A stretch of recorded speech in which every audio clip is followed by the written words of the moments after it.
রাত 11টার সময় সঙ্গে আছি আমি মনির হোসেন। এবার অন্যান্য শীর্ষ সংবাদ। কাল ঢাকা আসছে উচ্চ পর্যায়ের মার্কিন প্রতিনিধি দল। ভারত হয়ে আসবেন লু। সম্পর্ক জোরদারের পাশাপাশি আলোচনায় গুরুত্ব পাবে দ্বিপক্ষীয় স্বার্থ সংশ্লিষ্ট নানা বিষয়।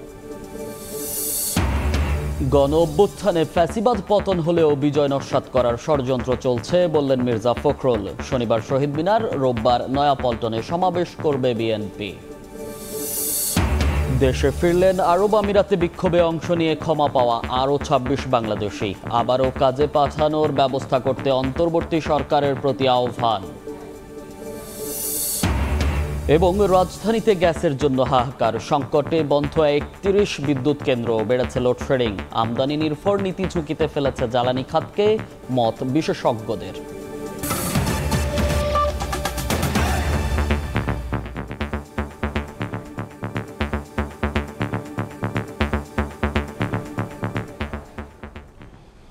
রেকর্ড ৫০১ মিলিমিটার বৃষ্টিতে ডুবল পর্যটন নগরী কক্সবাজার। হোটেল মোটেল জোনের পাশাপাশি পানি জমেছে অর্ধশত গ্রামের বসত বাড়িতেও।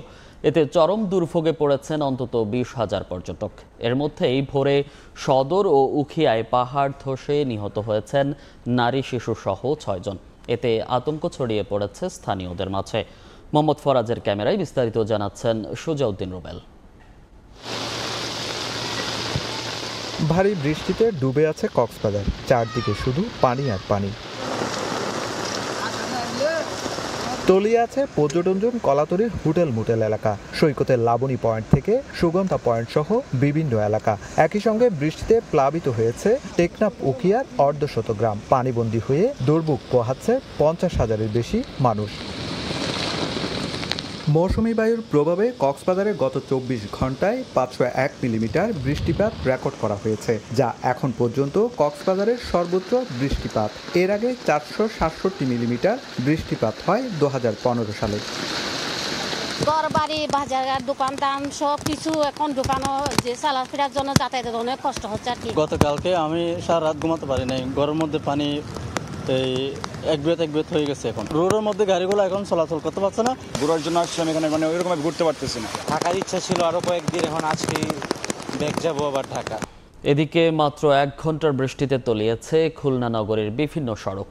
গত ৫ বছরে জলাবদ্ধতা নিরসনে ৩৫০ কোটি টাকা ব্যয় হলেও এর কোনো সুফল পায়নি নগরবাসী। অন্যদিকে চট্টগ্রাম নগরীতেও থেমে থেমে বৃষ্টি আর জোয়ারের পানি প্রবেশ করায় ডুবে যায় নিচু এলাকা। এদিকে লঘুচাপের প্রভাবে চট্টগ্রাম, নোয়াখালী, কুমিল্লা, ফেনী সহ ৮ জেলার নিম্নাঞ্চল প্লাবিত হওয়ার পূর্বাভাস দিয়েছে আবহাওয়া অফিস। সড়কে আটকে আছে পানি, ভোগান্তিতে পড়েছেন মানুষ। শুক্রবার দুপুরের পর থেকে চট্টগ্রাম নগরীতে থেমে থেমে বৃষ্টি হয়। এতে বিভিন্ন নিচু এলাকায় সৃষ্টি হয় জলাবদ্ধতা। অন্যদিকে জোয়ারের পানি প্রবেশ করায় আগ্রাবাদ, সিডিএ আবাসিক, ২ নম্বর গেট সহ বিভিন্ন এলাকায়ও সৃষ্টি হয় জলাবদ্ধতা। ছুটির দিনে যারা ঘর থেকে কাজের জন্য বের হন তাদের পড়তে হয় বিড়ম্বনায়। নালা নর্দমা পরিষ্কার না করা এবং জলাবদ্ধতা নিরসনে বিভিন্ন সংস্থার চলমান প্রকল্প দীর্ঘদিনেও শেষ না হওয়ায় ক্ষোভ প্রকাশ করেন নগরবাসী। বৃষ্টি হলে মাত্র পানি, এক কোমর পানি হয়ে যায়। এই ফোটা ফোটা বৃষ্টিতে আগ্রাবাদ অবস্থা এরকম। এখানে যে সুয়ারেজের লাইনগুলো আছে এগুলা কোনো কাজ করা হয় নাই। একটু বৃষ্টিতে সম্পূর্ণ আবাসিক এলাকা ভবন ভেসতে যায়, মানুষের চলাফেরা খুবই কষ্ট হয়। বিকেল থেকে সন্ধ্যা পর্যন্ত টানা বৃষ্টি হয় খুলনায়। পানি জমে যায় নগরীর বিভিন্ন সড়কে। বৃষ্টির পানি আটকে থাকায় শান্তিধাম মোড়, টুটপাড়া, বাইতিপাড়া, স্যার ইকবাল রোড, শামসুর রহমান মোড়, পিটিআই মোড় সহ বিভিন্ন এলাকায় সড়কে হাঁটু পর্যন্ত জমে যায় পানি। ইঞ্জিনে পানি প্রবেশ করায় বিকল হয় অনেক যানবাহন। ভোগান্তিতে পড়েন মানুষ। নগরীর জলাবদ্ধতা নিরসনে গত ৫ বছরে ৩৫০ কোটি টাকা ব্যয় হলেও অল্প সময়ের বৃষ্টিতে জলাবদ্ধতা সৃষ্টি হওয়ায় ক্ষোভ প্রকাশ করেন নগরবাসী। ১০ থেকে ১২ মিনিট বা ১৫ মিনিট বৃষ্টি হলেই মোটামুটি সব তলায় যায়। ট্রেনের আসলে সমস্যা তো, যার কারণে এই পানিগুলো বেশি থাকে সবসময়ের জন্য। ইঞ্জিনের ভিতরে পানি চলে গেছে, এই জন্যই আমার গাড়ি আর স্টার্ট হচ্ছে না। হাঁটা চলা করতে অসুবিধা হচ্ছে, আরও এই বৃষ্টিপাতিতে অনেক ময়লা আবর্জনা থাকে, সেই ক্ষেত্রে যাদের বিভিন্ন অ্যালার্জি বা সমস্যা আছে তাদের হতে পারে চুলকানি সহ। রিক্সা ভাড়াটা আছে সেটা তো অবশ্যই ডাবল হয়ে যাচ্ছে। অ্যাম্বুলেন্স যারা আছে, যে অসুস্থ রোগী যারা আছে, তাদের হাসপাতালে যাওয়ার যে সমস্যাটা হচ্ছে, এতে তো অনেক রোগীর জীবনও চলে যেতেছে। লঘুচাপের প্রভাবে চট্টগ্রাম, নোয়াখালী, কুমিল্লা ও ফেনী সহ 8 জেলার নিম্নাঞ্চল প্লাবিত হওয়ার পূর্বাভাস দিয়েছে বন্যা পূর্বাভাস ও সতর্কীকরণ কেন্দ্র। সাহাল আব্দুল্লাহ আলভি, সময় সংবাদ। অন্য প্রসঙ্গ, কাল ঢাকা আসছে উচ্চ পর্যায়ের মার্কিন প্রতিনিধি দল। দলের নেতৃত্বে থাকবেন মার্কিন অর্থ দফতরের সহকারী আন্ডার সেক্রেটারি ব্রান্ট নেইম্যান। এদিকে ভারত হয়ে ঢাকায় আসবেন মার্কিন পররাষ্ট্র দফতরের দক্ষিণ ও মধ্য এশিয়া বিষয়ক অ্যাসিস্ট্যান্ট সেক্রেটারি ডোনাল্ড লো। পররাষ্ট্র মন্ত্রণালয় জানিয়েছে, রোববার প্রধান উপদেষ্টার সঙ্গে বৈঠকে সম্পর্ক জোরদারের পাশাপাশি আলোচনায় গুরুত্ব পাবে দ্বিপক্ষীয় স্বার্থ সংশ্লিষ্ট নানা বিষয়। ডক্টর মোহাম্মদ ইউনূসের নেতৃত্বে বাংলাদেশে অন্তর্বর্তী সরকার গঠন হওয়ার পরে প্রথমবার বাংলাদেশ সফরে আসছে মার্কিন যুক্তরাষ্ট্রের কোনো প্রতিনিধি দল। যুক্তরাষ্ট্রের রাজস্ব দপ্তরের ডেপুটি আন্ডার সেক্রেটারি ব্রেন্ট নিউম্যানের নেতৃত্বে 6 সদস্যের একটি উচ্চ পর্যায়ের প্রতিনিধি দল শনিবার 2 দিনের সফরে ঢাকায় আসবেন। এছাড়া প্রতিনিধি দলে রয়েছেন মার্কিন পররাষ্ট্র দপ্তরের দক্ষিণ ও মধ্য এশিয়া বিষয়ক অ্যাসিস্ট্যান্ট সেক্রেটারি ডোনাল্ড লু ও ইউএসএইডের এশিয়া বিষয়ক উপসহকারী প্রশাসক অঞ্জলি কৌর। এর মধ্যে লু ঢাকায় আসবেন ভারত হয়ে। পররাষ্ট্র মন্ত্রণালয় বলছে, দুই দেশের সম্পর্ক জোরদার হবে এ সফরে। পাশাপাশি আলোচনায় গুরুত্ব পাবে নিজেদের স্বার্থ সংশ্লিষ্ট বিভিন্ন বিষয়। উচ্চ পর্যায়ের এ দলের সঙ্গে বহুমাত্রিক আলোচনা হবে বলে জানায় পররাষ্ট্র দপ্তর। যুক্তরাষ্ট্রের প্রতিনিধি দলের সদস্যরা আগামী রোববার অন্তর্বর্তী সরকারের প্রধান উপদেষ্টা ডক্টর মোহাম্মদ ইউনূস, পররাষ্ট্র উপদেষ্টা মোহাম্মদ তৌহিদ হোসেন এবং অর্থ ও বাণিজ্য উপদেষ্টা সালেউদ্দিন আহমেদের সঙ্গে সৌজন্য সাক্ষাৎ করবেন। এদিন দুপুরে যুক্তরাষ্ট্রের প্রতিনিধি দলটির সদস্যরা পররাষ্ট্র সচিবের সঙ্গে মধ্যাহ্নভোজে অংশ নেবেন। বিকেলে প্রতিনিধি দলের নেতা যুক্তরাষ্ট্রের রাজস্ব দপ্তরের deputy under secretary Brent Newman Bangladesh ব্যাংকের গভর্নর আহসান এইচ মনসুরের সঙ্গে বৈঠকও করবেন। ছাত্র জনতার অভ্যুত্থানে রাজনৈতিক পট পরিবর্তনের পর বাংলাদেশের সঙ্গে সম্পর্ক জোরদার করতে যুক্তরাষ্ট্র প্রতিনিধি দলের এ সফর বেশ গুরুত্বপূর্ণ বলে মনে করছেন সংশ্লিষ্টরা। তোহা খান তামিম, সময় সংবাদ, ঢাকা।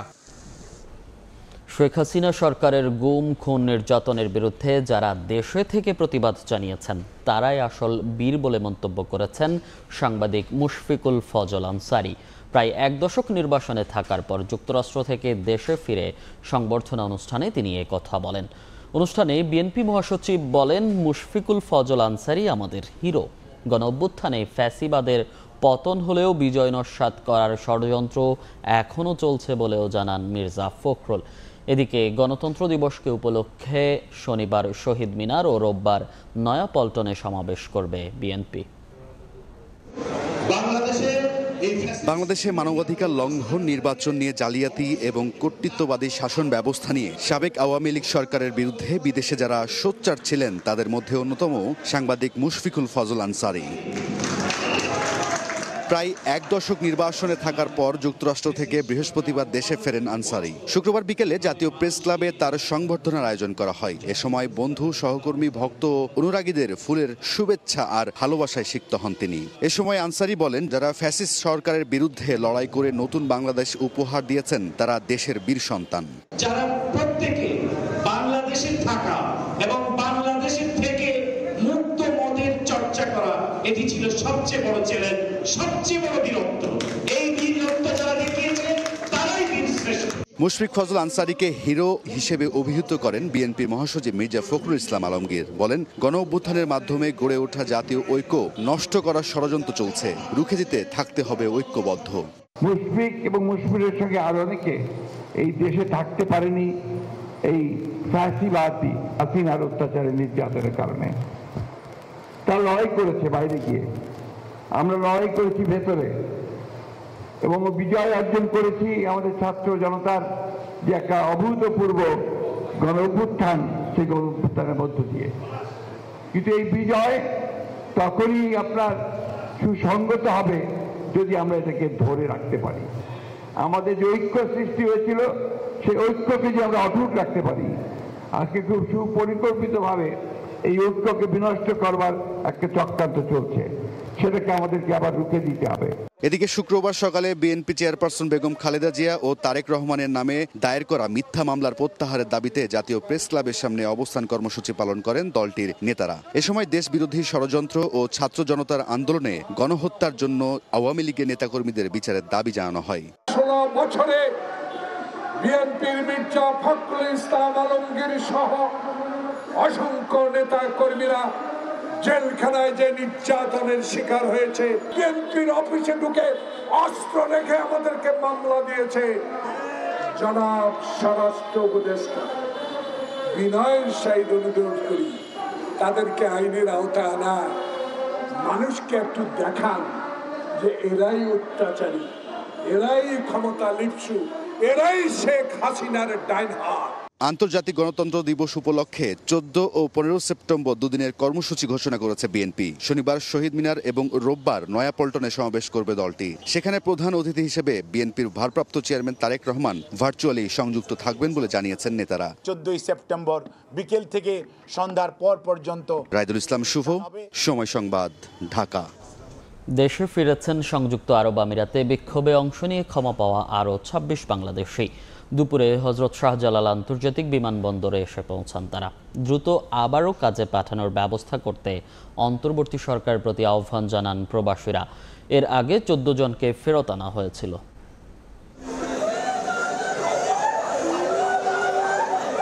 প্রবাসে কারারুদ্ধ জীবন থেকে দেশে ফিরলেন 26 বাংলাদেশি। এ সময় প্রিয়জনদের কাছে পেয়ে কান্নায় ভেঙে পড়েন তারা। শুক্রবার দুপুরে হজরত শাহজালাল আন্তর্জাতিক বিমানবন্দর দিয়ে দ্বিতীয় দফায় দেশে ফেরত আসেন 26 প্রবাসী। দেশে ফেরত আনার জন্য সরকারের উদ্যোগের প্রশংসা করেন তারা। আমরা মিছিল করার কারণে আমার প্রবাসীদের কারাবরণ করা হয়েছে, কারো 10 বছর, আবার কারো 25 বছর সাজা দেওয়া হয়েছে। আলহামদুলিল্লাহ, আমরা সরকারকে ধন্যবাদ জানাই, ডক্টর ইউনূস স্যারকে। বন্দিত্ব থেকে মুক্তি পেয়ে দেশে ফিরলেও জমানো অর্থ সঙ্গে নিয়ে আসতে পারেননি বলে জানান প্রবাসীরা। এজন্য আবারও তাদেরকে প্রবাসের কাজে ফেরত পাঠানোর ব্যবস্থা করতে সরকারের প্রতি আহ্বান জানান তারা। একটা ফুল আর এই যে ড্রেস আর একটা মোবাইল ফোন ছাড়া দ্বিতীয় কিছুই আমার সাথে আনতে পারিনি। এখন যে আমি অন্য দেশে যাব, ওই ব্যালেন্সটাও আমার কাছে নাই। আমি তো একদম নিঃস্ব হয়ে গেছি। 3-4 লাখ দারামের ওই যে ওইখানে মাল রয়েছে, আবার আমার একটা গাড়ি 20,000 দারামের। এখন অনেকের অ্যাকাউন্টে আছে যারা অ্যাকাউন্ট থেকে টাকা উঠাতে পারে না। তো সরকার যদি আমাদের যে নেক্সট যাওয়ার জন্য আবার একটা সুযোগ করে দিতে, তাহলে আমরা অনেক খুশি হব। এর আগে 7 সেপ্টেম্বর দেশে ফেরত আনা হয় 14 বাংলাদেশিকে। ছাত্র জনতার গণ আন্দোলনের সঙ্গে সংহতি জানিয়ে গত জুলাইয়ে আরব আমিরাতে বিক্ষোভ করেন প্রবাসী বাংলাদেশিরা।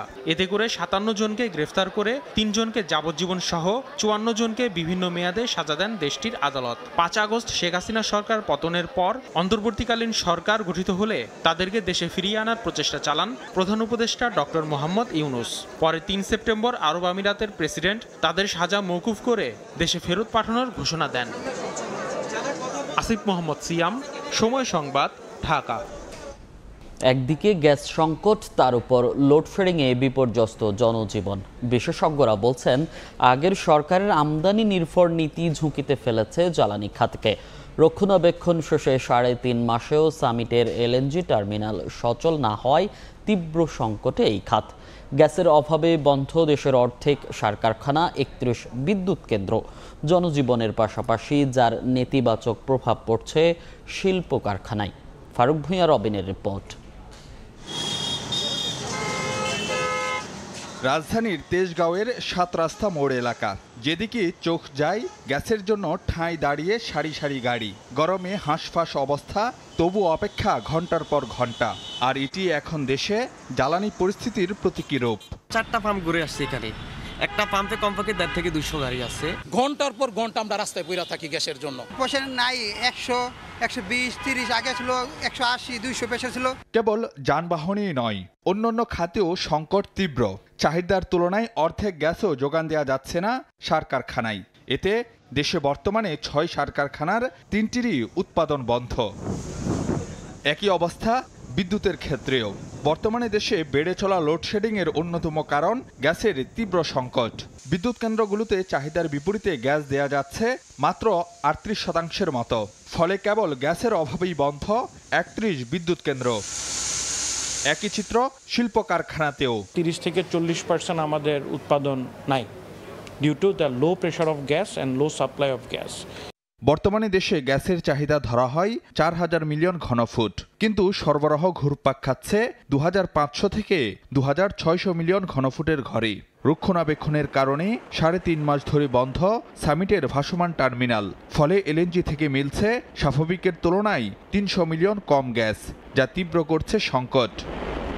পেট্রোবাংলা জানাচ্ছে আবারও উৎপাদনে ফিরছে সামিটের এলএনজি টার্মিনাল। সপ্তাহখানেকের মধ্যেই পরিস্থিতি উন্নতি হওয়ার আশায় সংস্থাটি। বিশেষজ্ঞরা মনে করেন দেশীয় উৎসে গুরুত্ব না দিয়ে আমদানি নির্ভর নীতি দিন দিন ঝুঁকিপূর্ণ করে তুলছে জ্বালানি খাত। নিজস্ব অনুসন্ধান এবং উৎপাদনের দিকে বাংলাদেশের জাতীয়ভাবে জোর দেওয়া উচিত, সেটা কখনোই সেই রকম জোর পায়নি। সেই ডেভেলপমেন্টটা যদি হয় তাহলে যে ঘাটতিতে পড়ার মতো অবস্থা সিচুয়েশন হয় না। বিশেষজ্ঞরা বলছেন গ্যাস অনুসন্ধান কার্যক্রম গতিশীল করার কোনো বিকল্প নেই, না হলে আগামীতে আরও তীব্র হতে পারে সংকট। গ্যাস সংকট যেন পিছু ছাড়ছেই না। কখনো কখনো পরিস্থিতির কিছুটা উন্নতি হয় বটে, তবে চাহিদা আর যোগানের মধ্যে যে বিস্তর ফারাক রয়েছে তাতে খুব একটা হেরফের হয় না। এমন অবস্থায় সংকটের টেকসই সমাধানে দীর্ঘমেয়াদী পরিকল্পনা নিয়ে পাড়ি দিতে হবে আরও অনেক পথ, এমনটি মনে করেন এ খাতের বিশেষজ্ঞরা। ফারুক ভিয়া, রবিন, সময় সংবাদ, ঢাকা।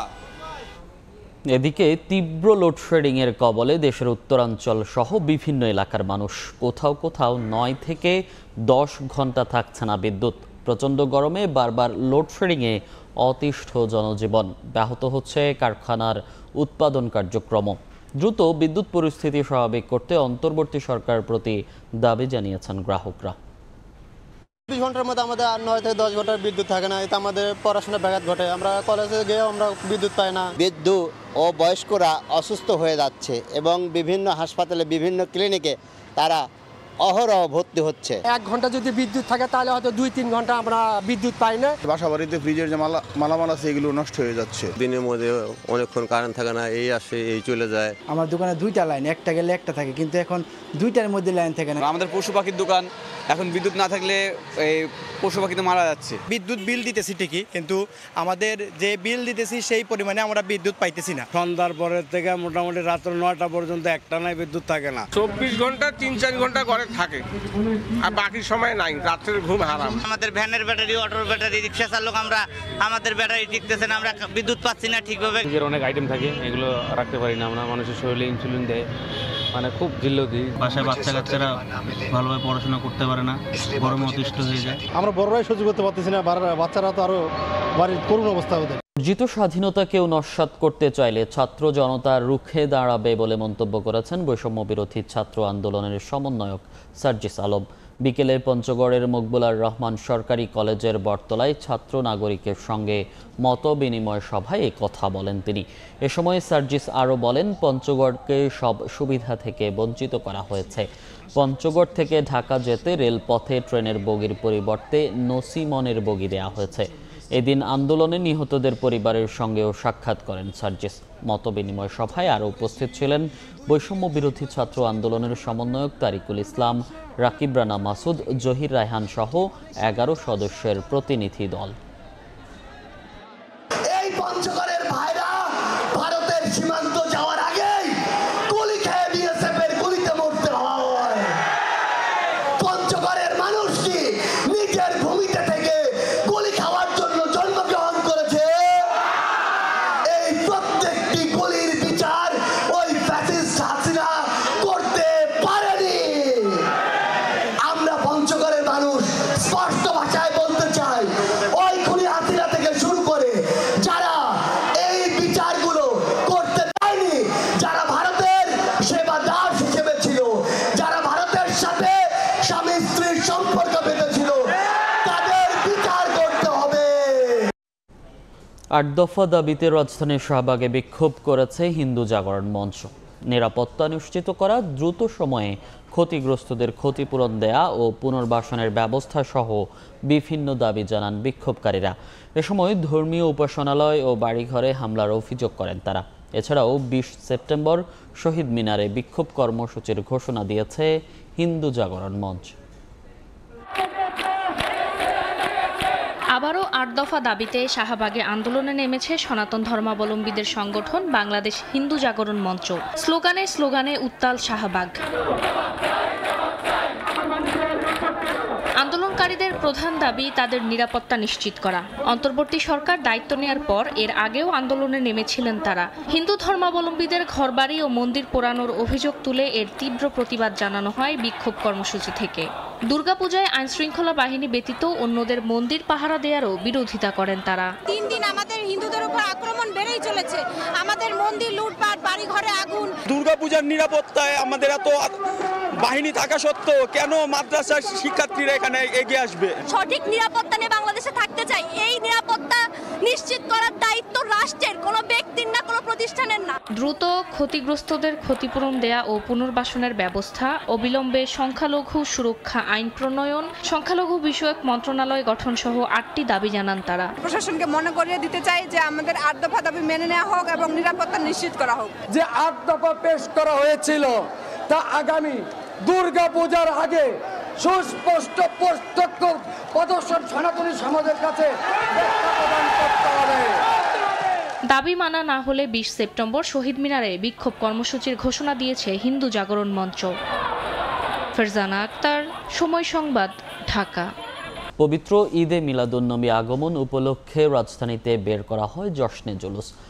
গণভবন, আসাদ গেট হয়ে শোভাযাত্রাটি কাদেরিয়া তৈয়বিয়া কামিল মাদ্রাসা প্রাঙ্গণে গিয়ে শেষ হয়।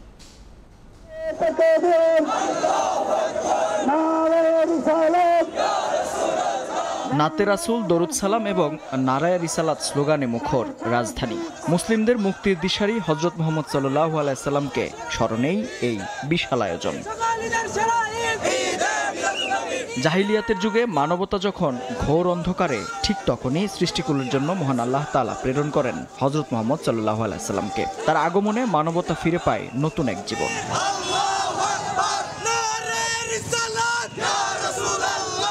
রাসূল সাল্লাল্লাহু আলাইহি সাল্লামের আগমনের এই পবিত্র দিনটি উদযাপন উপলক্ষে বাংলাদেশ সহ বিভিন্ন দেশে পালিত হয় জশ্নে জুলুসে ঈদে মিলাদুন্নবী। আঞ্জুমানে রাহমানিয়া আহমাদিয়া সুন্নিয়া ট্রাস্টের উদ্যোগে বরাবরের মতো এবারও রাজধানীতে আয়োজন করা হয়েছে বর্ণাঢ্য শোভাযাত্রা। জশ্নে জুলুস মোহাম্মদপুর থেকে গণভবন, আসাদ গেট হয়ে কাদেরিয়া তৈয়বিয়া কামিল মাদ্রাসা প্রাঙ্গণে এসে শেষ হয়, যেখানে অংশ নেন দেশের বিভিন্ন প্রান্ত থেকে ছুটে আসা ধর্মপ্রাণ মুসল্লিরা। ঈদকে উদযাপন করার জন্য পুরো বিশ্ববাসীকে, আমাদের মুসলমান ভাইদেরকে ঈদের শুভেচ্ছা জানাচ্ছি। নবীজির ৪১তম বংশধর হযরত শাহজালাল তাজিল্লাহুল আলী এই মিছিলের, এই জুলুসের নেতৃত্ব দিচ্ছেন। আমরা অত্যন্ত গর্বিত। যারা এই আল্লাহর ওলির মাজারকে ভেঙে দিয়েছে, ওই দুর্বৃত্তকারীদেরকে অনতি বিলম্বে আইনের আওতায় আনুক। ১৯৭৪ সালে বাংলাদেশে সর্বপ্রথম এই জশ্নে জুলুসের আয়োজন করা হয়। এবার ছিল তার ৫১তম আয়োজন। মেহেদী হাসান, সময় সংবাদ, ঢাকা। দেশের বাইরের খবর। ৬ মাস কারাবন্দী থাকার পর অবশেষে জামিন পেলেন দিল্লির মুখ্যমন্ত্রী অরবিন্দ কেজরিওয়াল। শুক্রবার তার জামিন মঞ্জুর করেন ভারতের সুপ্রিম কোর্ট। জামিনে জেল থেকে ছাড়া পেলেও আপাতত অফিস করতে পারবেন না তিনি, স্বাক্ষর করতে পারবেন না কোনো ফাইলে। আবগারি দুর্নীতি মামলায় গেল ২১ মার্চ ইডির হাতে গ্রেফতার হন আম আদমি পার্টির শীর্ষ নেতা কেজরিওয়াল। ১২ জুলাই সেই মামলায় জামিন পাওয়ার সঙ্গে সঙ্গে সিবিআই তাকে গ্রেফতার করে, যেতে হয় কারাগারে। অবশেষে সর্বোচ্চ আদালত থেকে জামিন পেলেন কেজরিওয়াল।